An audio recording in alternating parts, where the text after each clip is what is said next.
আসসালামু আলাইকুম রহমতুল্লাহ। আমি মোহাম্মদ মামুন ডাক্তার। এবারে এখন আমার ডাক্তার পর্ব ধারাবাহিকভাবে চলবে ইনশাল্লাহ। যেমন ডাক্তারের প্রথম সাজেশন দেখেন এরকম, যেহেতু মানুষ যেহেতু নারী হোক পুরুষ হোক, শিশুকাল হয়তো প্রথম আসে, কৈশোর আসে, কিন্তু মূল টার্গেট তো যৌবন। মেয়েরও যুবতী হয় দেখেন, পুরুষও যুবক হয়, অর্থাৎ বৈবাহিক বিবাহই তো মেন টার্গেট। মানে নারী পুরুষের মেন টার্গেট না দেখেন। প্রাণী উদ্ভিদের তো এই রেজাল্ট করছে আল্লাহ দেখেন। উদ্ভিদেরও দেখেন, গাছেরও দেখেন পরাগায়ন বোঝেন না। আর প্রাণীরও যৌবন, বিয়েটাই প্রাধান্য, এটার উপরে রোগবাদির উপর নির্ভর করবো দেখবেন। অর্থাৎ যেহেতু যৌবন এটার মেয়েদের মাসিক, পুরুষদের যৌবন স্বপ্নদোষ বা মিলনের কারণে যৌন ক্ষয়, যেটা মেয়েদের ক্ষয় পুরুষের ক্ষয়, এটার ক্ষেত্র থেকে সমস্ত রোগবাদী আসবে, আপনার মানসিক রোগ কোন আর শারীরিক যে কোনো রোগ কোন। অর্থাৎ এই জন্যই দেখবেন ইসলামে প্রথমে নামাজ পড়তে কইছে দেখেন, সূরা ফাতিহার মধ্যে সমস্ত। অর্থাৎ যেহেতু যৌবন সামর্থ্যটা, রিজিকটা নামাজে আসে দেখেন। আমার ডাক্তার এটা বুঝছেন, অন্য ডাক্তার ফলো করেন না, আমার মতো ডাক্তার খুঁজেন কামে লাগবে ইনশাল্লাহ, বুঝলেন না? অর্থাৎ রিজিকটা সন্ধান করতে গেছে আল্লাহর নামাজের মাধ্যমে দেখেন। অর্থাৎ রাসূল ইসলামের চেয়ে বড় ডাক্তার কেউ আছে? আল্লাহ রাসূলের চেয়ে বড় ডাক্তার কেউ আছে? এটা মানতে হবে, ঠিক আছে না? ডাক্তার মানলে রাসূলকে মানতে হবে আর আল্লাহকে ডাক্তার মানতে হবে। এই জন্য দেখবেন মধু খাইতে প্রথমে ডাক্তার কাছে যাবেন না যে কোনো একটা সমস্যা হলে। অর্থাৎ আপনি হঠাৎ করে দেখবেন আপনার যৌন ক্ষয় হলে যে কোনো একটা প্রভাব দিয়ে একটা ক্রিয়া হবে, আপনার জ্বর হবে, মানে যৌবন ক্ষয় হলে জ্বরের বুঝতে গেলে যাইবে, ঠান্ডা বুঝতে গেলে যাইব, কাশি বুঝতে গেলে যাইব, ডায়াবেটিস বুঝতে গেলে যাইব, জন্ডিস বুঝতে গেলে যাইব। মানে যত রোগ আছে যৌবনে ক্ষয় হলে একটা দিক দিয়ে যাই একটা রোগে পরিণত হইবে, এই সে রেজাল্টটা দেখেন। অর্থাৎ মানুষ দেখেন বোঝে না, হয়তো সবাই শিক্ষিত যারা দেখেন সবাই বোঝে না এই জিনিসটা, কিন্তু সবাই বুঝেও আবার ভুল করতেছে দেখেন। অনেকে ডাক্তার পিছনে লক্ষ লক্ষ টাকা খরচ করতেছে, কিন্তু রোগ আর ভালো হইতেছে কি লিগা?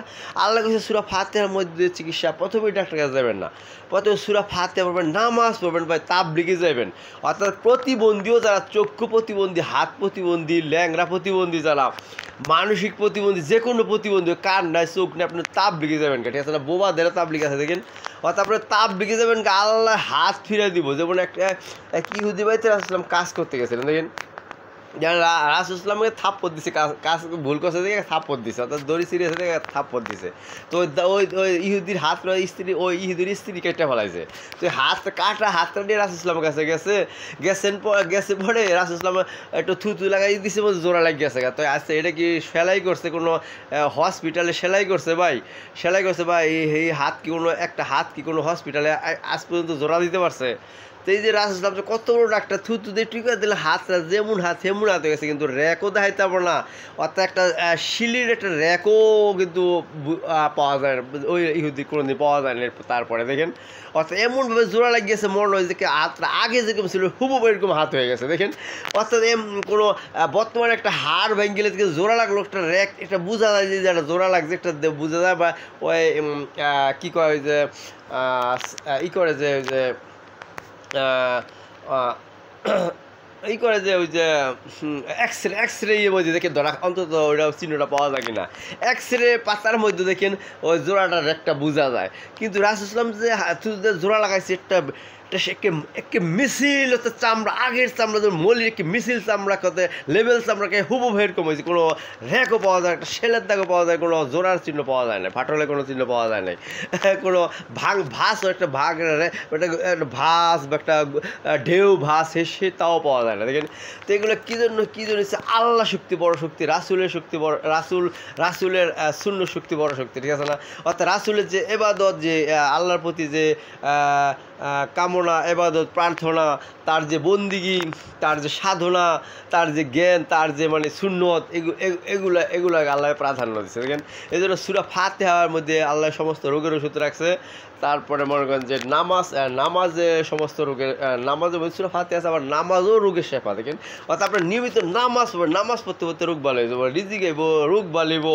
আপনি তাবলিগি হলে তো প্রতিবন্ধীও ভালো হয়ে যায়, তাবলিগে তো প্রতিবন্ধীও ভালো হয়ে যায়, অর্থাৎ সমস্যাই ভালো হয়ে যায়, রোগ না, খালি সমস্যা একটা একটা মানে যেটা অনিশ্চিত, ডাক্তার নিশ্চিত দেয় না, সেটা তাবলিগে নিশ্চিত হয়ে যাবো, ভালো হয়ে যাবো। তার ডাক্তার কইছে কোনো কয়েক এমন রুগী আছে যে কেন সব ডাক্তার কয়ে আঙ্গারে চিকিৎসা চলবো না, আঙ্গারে চিকিৎসা চলবো না, অর্থাৎ এই হসপিটালে চিকিৎসা নাই, একে কে মানে ভারতেও চিকিৎসা নেই, আমেরিকাও চিকিৎসা নেই, কোনো জায়গায় চিকিৎসা নেই, কিন্তু এটা তাবলিগে আছে। তাবলিগে যাইবেন, আপনি সেজ দেওয়া পরে থাকবেন, যাইবেন, আপনি ভালো হইব। আমি মামুন গ্যারান্টি দিচ্ছি তাবলিগে গেলে ভালো হয়ে যাবো।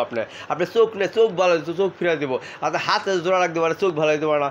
অর্থাৎ মরণের পরে মানুষ যখন কেমন দিত, তখন মৃত মানুষটা যদি পুনরায় আল্লাহ জীবিত করতে পারে, তাহলে আল্লাহ কি পৃথিবীতে একটা চোখটা ফিরে দিতে পারে না? দেখেন এটা পারে কিনা। তো এটা বিশ্বাস করতে হবে, আল্লাহকে বিশ্বাস করে এবার বন্দি মসজিদে দিতে হবে, মসজিদ মাদ্রাসাকে হাত ধরে আলেমলা বাবা রাসূল ইসলামের বুজুর্গদের হাত ধরে মসজিদ মাদ্রাসা সেজদা করে থাকতে হবে, তাহলে আপনার যে কোনো সমস্যা ভালো হয়ে যাবে, ঠিক আছে না? তারপর আর কালিজিরা খায়, কালিজিরার মধ্যে 70 রোগের ওষুধ বা মৃত্যুবাদের সমস্ত রোগের ওষুধ, মধুর মধ্যে সমস্ত রোগের ওষুধ। আগেই ডাক্তারের কাছে টাকা বিলাই লইব না, ঠিক আছে না? আগে এগুলো পালন করতে হবে, তারপরে ডাক্তার ওষুধ তো মানতে হবে, শূন্যতিটা মানতে হবে না। একজন একটা প্রেম মানতে হলে শূন্য ওষুধ মানতে হয়, শুধু প্রেম হিসাবে মানতে হয়। কেন? অর্থাৎ একটা মেয়ে যদি কথা আইলেবু করে ভালোবাসা ওর স্থান দিতে হবে না, এমনভাবে ওষুধ মানতে গেছে আল্লাহ। অর্থাৎ দেখেন মানুষ ওষুধ মানতে শিখে নাই। অর্থাৎ একজন একটা প্যাসেবল খাইছে, ভালোবাসা দিচ্ছে, খাওয়া ভালো হয়ে যাবো কা। এই যেটা ভালো একটা মেয়েকে ভালোবাসার কারণ হয়েছে যেহেতু, এই জন্য ওষুধটা খাইবেন, ঠিক আছে না? এই জন্য ওষুধ খাওয়া কিন্তু সুন্নত করছে আল্লাহ। আর কোনো ভালোবাসার খাতিরে কিন্তু আল্লাহ ওষুধ খাওয়া সুন্নত করছে।